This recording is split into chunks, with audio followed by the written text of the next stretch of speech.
Buenas tardes. Muchas gracias. Hoy estoy acá para decirles que Occidente está en peligro. Está en peligro porque aquellos que supuestamente deben defender los valores de Occidente se encuentran cooptados por una visión del mundo que inexorablemente conduce al socialismo y, en consecuencia, a la pobreza.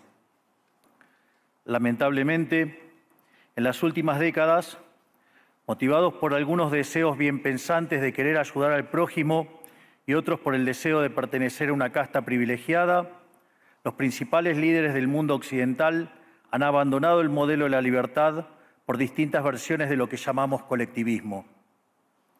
Nosotros estamos acá para decirles que los experimentos colectivistas nunca son la solución a los problemas que aquejan a los ciudadanos del mundo, sino que, por el contrario, son su causa. Créanme, nadie mejor que nosotros los argentinos para dar testimonios de estas dos cuestiones.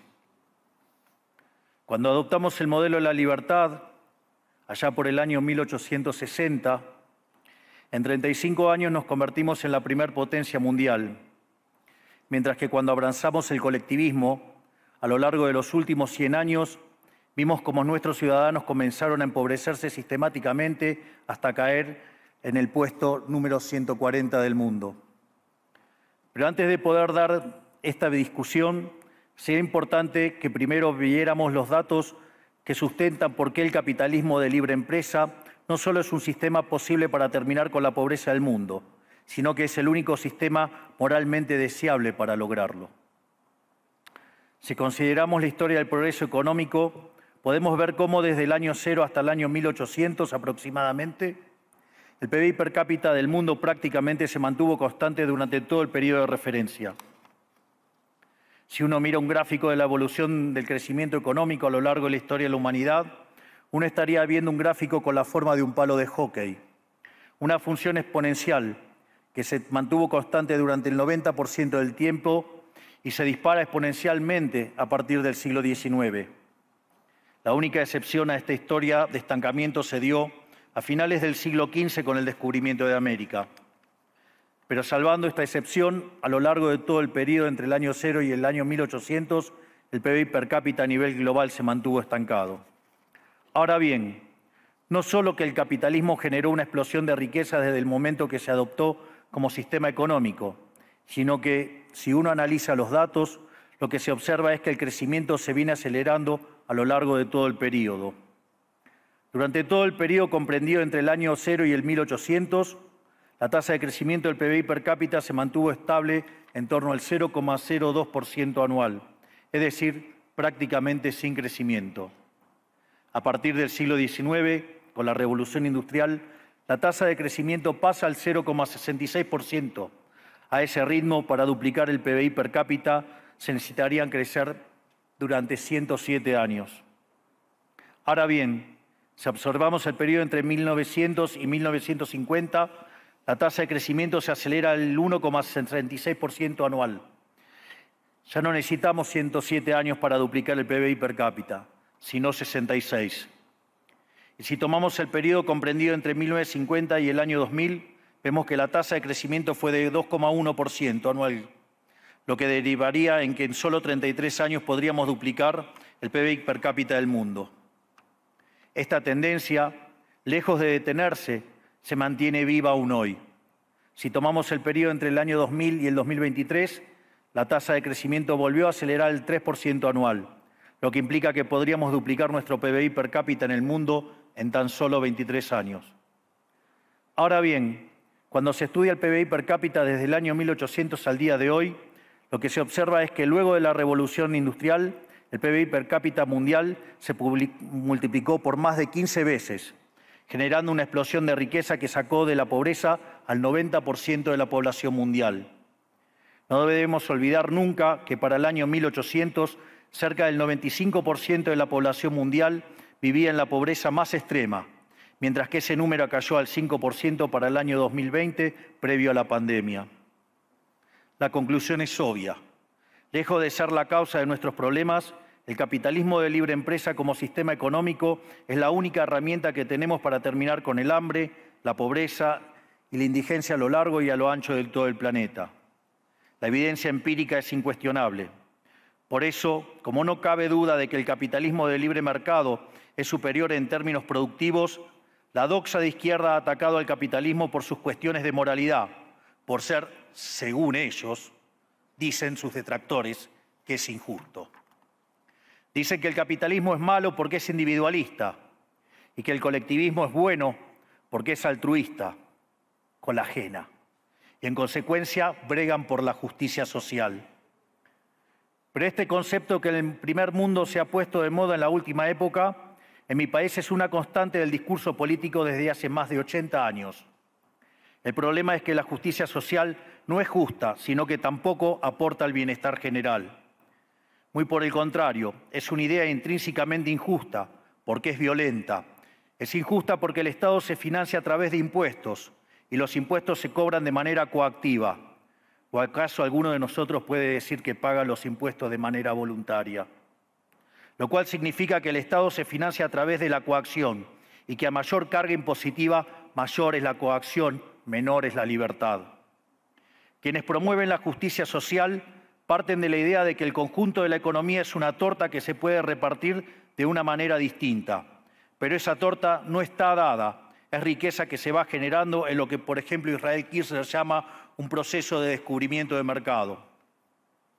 Si el bien o servicio que ofrece una empresa no es deseado, esa empresa quiebra a menos que se adecúe a lo que el mercado le está demandando. Si genera un producto de buena calidad a un buen precio atractivo, le va a ir bien y va a producir más. De modo que el mercado es un proceso de descubrimiento en el cual el capitalista encuentra sobre la marcha el rumbo correcto. Pero si el Estado castiga al capitalista por tener éxito y lo bloquea en este proceso de descubrimiento, destruye sus incentivos y las consecuencias de ello es que va a producir menos y la torta será más chica, generando perjuicio para el conjunto de la sociedad. El colectivismo, al inhibir estos procesos de descubrimiento y al dificultar la apropiación de lo descubierto, ata al emprendedor de las manos y le imposibilita producir mejores bienes y ofrecer mejores servicios a un mejor precio. ¿Cómo puede ser entonces que desde la academia, los organismos internacionales, la política y la teoría económica se demonice un sistema económico que no solo ha sacado de la pobreza más extrema al 90% de la población mundial y lo hace cada vez más rápido, sino que además es justo y moralmente superior? Gracias al capitalismo de libre empresa, hoy el mundo se encuentra en su mejor momento. No hubo nunca en toda la historia de la humanidad un momento de mayor prosperidad que el que vivimos hoy. El mundo de hoy es más libre, más rico, más pacífico y más próspero que en cualquier otro momento de nuestra historia. Esto es cierto para todos, pero en particular para aquellos países que son libres, donde respetan la libertad económica y los derechos de propiedad de los individuos. Porque aquellos países que son libres son 12 veces más ricos que los reprimidos. El decil más bajo de la distribución de los países libres vive mejor que el 90% de la población de los países reprimidos. Tiene 25 veces menos cantidad de pobres en el formato estándar y 50 veces menos en el formato extremo. Y por si eso fuera poco, los ciudadanos de los países libres viven un 25% más que los ciudadanos de los países reprimidos. Ahora bien, para entender qué venimos a defender, es importante definir de a qué hablamos nosotros cuando hablamos de libertarismo. Para definirlo, retomo las palabras del máximo prócer de las ideas de la libertad de Argentina, el profesor Alberto Venegas Lynch, dijo que dice: el libertarismo es el respeto irrestricto del proyecto de vida del prójimo, basado en el principio de no agresión y en defensa del derecho a la vida, a la libertad y a la propiedad, cuyas instituciones fundamentales son la propiedad privada, los mercados libres de intervención estatal, la libre competencia, la división del trabajo y la cooperación social, donde solo se puede ser exitoso sirviendo al prójimo con bienes de mejor calidad a un mejor precio. Dicho de otro modo, el capitalista, el empresario exitoso, es un benefactor social que, lejos de apropiarse de la riqueza ajena, contribuye al bienestar general. En definitiva, un empresario exitoso es un héroe. Este es el modelo que nosotros estamos proponiendo para la Argentina del futuro. Un modelo basado en los principios fundamentales del libertarismo, la defensa de la vida, de la libertad y de la propiedad. Ahora bien, Si el capitalismo de libre empresa y la libertad económica han sido herramientas extraordinarias para terminar con la pobreza en el mundo, y nos encontramos hoy en el mejor momento de la historia de la humanidad, vale la pena preguntarse, ¿por qué digo entonces que Occidente está en peligro?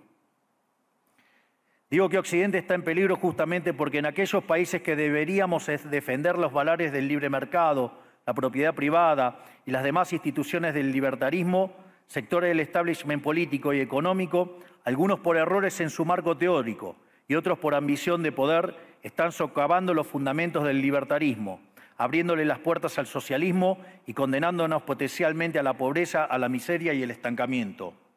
Porque nunca debe olvidarse que el socialismo es siempre y en todo lugar un fenómeno empobrecedor, que fracasó en todos los países que se intentó. Fue un fracaso en lo económico, fue un fracaso en lo social, fue un fracaso en lo cultural y además asesinó a más de 100 millones de seres humanos.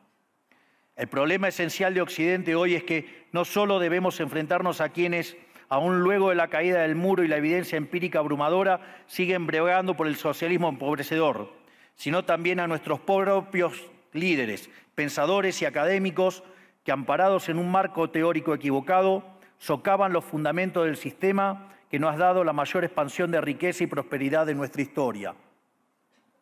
El marco teórico al que me refiero es el de la teoría económica neoclásica, que diseña un instrumental que, sin quererlo, termina haciendo funcional la intromisión del Estado, el socialismo y la degradación de la sociedad. El problema de los neoclásicos es que, como el modelo del que se enamoraron no mapea contra la realidad, atribuyen el error al supuesto fallo del mercado, en vez de revisar las premisas de su modelo. Sobre pretexto de un supuesto fallo de mercado, se introducen regulaciones que lo único que generan es distorsiones en el sistema de precios que impiden el cálculo económico y, en consecuencia, el ahorro, la inversión y el crecimiento. Este problema radica esencialmente en que ni siquiera los economistas supuestamente libertarios comprenden qué es el mercado, ya que si se comprendiera, se vería rápidamente que es imposible que exista algo así como un fallo de mercado. El mercado no es una mera descripción gráfica de una curva de oferta y otra de demanda en un gráfico. El mercado es un mecanismo de cooperación social donde se intercambian voluntariamente derechos de propiedad. Por lo tanto, dada esta definición, hablar de fallo de mercado es un oxímoron. No existe el fallo de mercados. Si las transacciones son voluntarias, el único contexto en el que puede haber un fallo de mercado es si hay coacción. Y el único con la capacidad de coaccionar de manera generalizada es el Estado, que tiene el monopolio de la violencia. En consecuencia, si alguien considera que hay un fallo de mercado, les recomendaría que revisen si hay intervención estatal en el medio. Y si encuentran que no hay intervención estatal en el medio, les sugiero que hagan de nuevo el análisis porque definitivamente está mal. Los fallos de mercado no existen. Un ejemplo de los supuestos fallos de mercado que describen los neoclásicos son las estructuras concentradas de la economía. Sin embargo, sin funciones que presenten rendimientos crecientes a escala, cuya contrapartida son las estructuras concentradas de la economía, no podríamos explicar el crecimiento económico desde el año 1800 hasta hoy. Fíjense qué interesante. Desde el año 1800 en adelante, con la población multiplicándose más de 8 o 9 veces, el producto per cápita creció más de 15 veces. Es decir, existen rendimientos crecientes. Eso llevó la pobreza extrema del 95% al 5%. Sin embargo, esas presencias de rendimientos crecientes implican estructuras concentradas, lo que se llamaría, por ejemplo, un monopolio. ¿Cómo puede ser que algo que haya generado tanto bienestar para la teoría neoclásica, eso es un fallo de mercado? Economistas neoclásicos, salgan de la caja. Cuando el modelo falla, no hay que enojarse con la realidad, hay que enojarse con el modelo y cambiarlo. El dilema que enfrenta el modelo neoclásico es que dicen querer perfeccionar el funcionamiento del mercado atacando lo que ellos consideran fallos, pero al hacerlo no solo abren las puertas del socialismo, sino que atentan contra el crecimiento económico. Ejemplo, regular monopolios, destruirle las ganancias y destrozar los rendimientos crecientes, automáticamente destruiría el crecimiento económico. Dicho de otro modo, cada vez que ustedes quieran hacer una corrección de un supuesto fallo de mercado, inexorablemente, por desconocer lo que es el mercado o por haberse enamorado de un modelo fallido, están abriendo las puertas al socialismo y están condenando a la gente a la pobreza.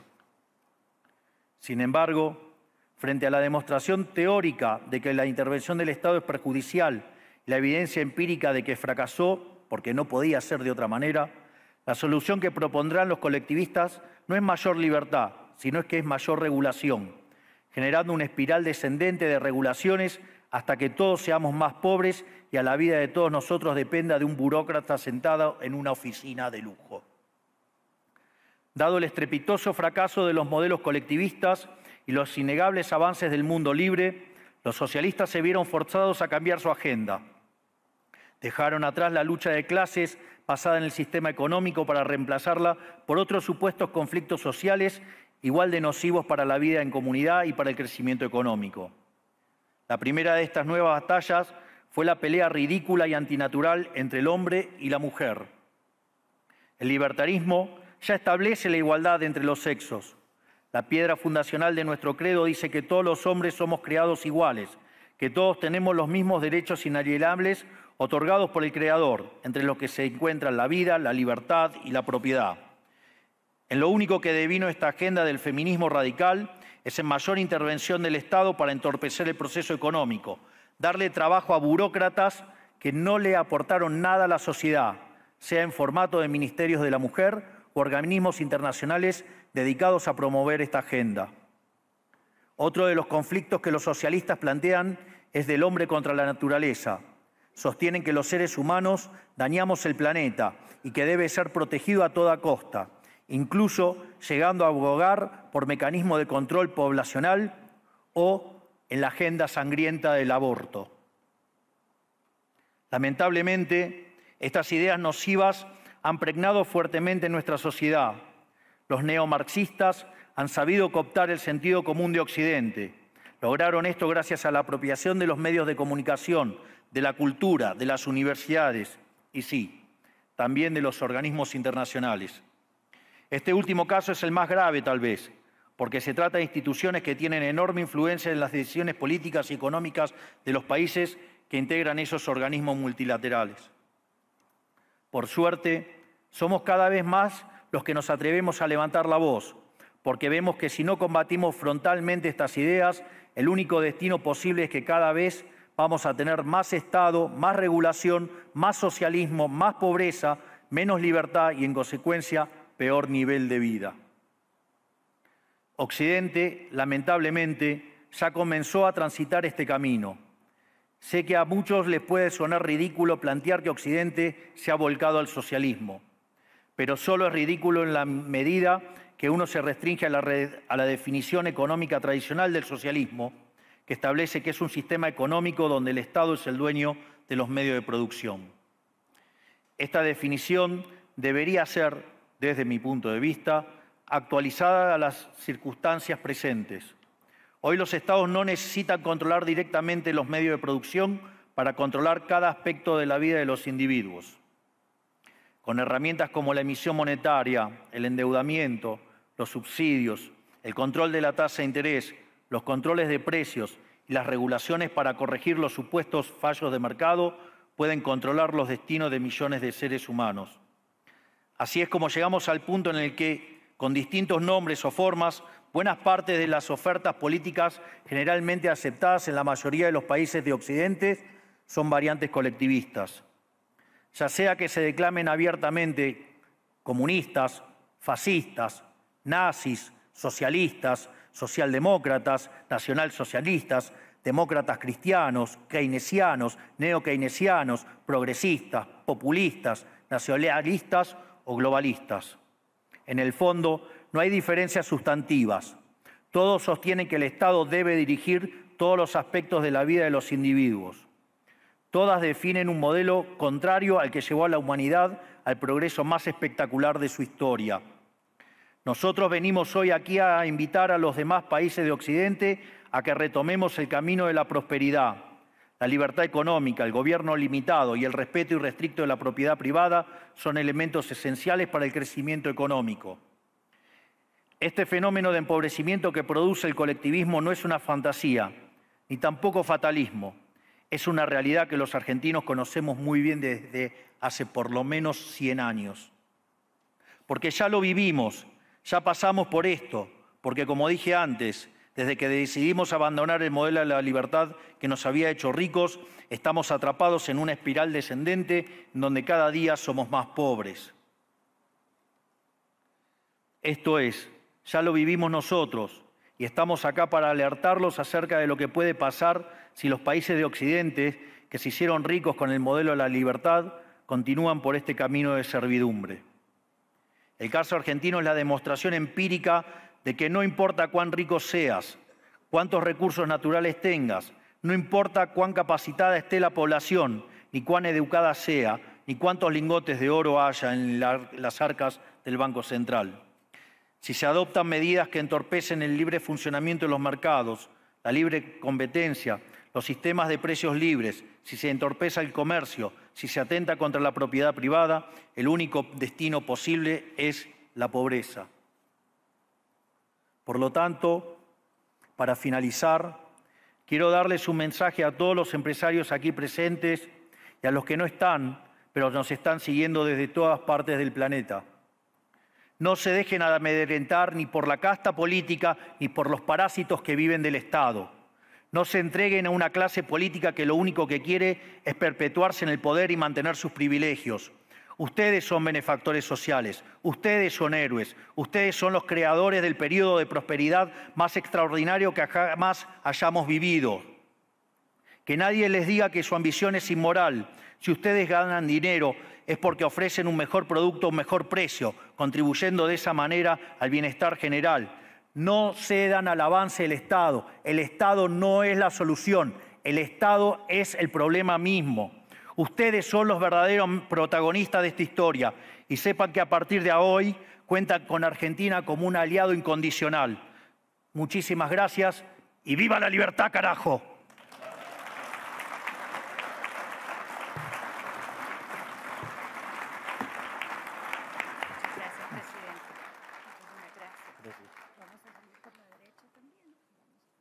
Fantástico. Gracias.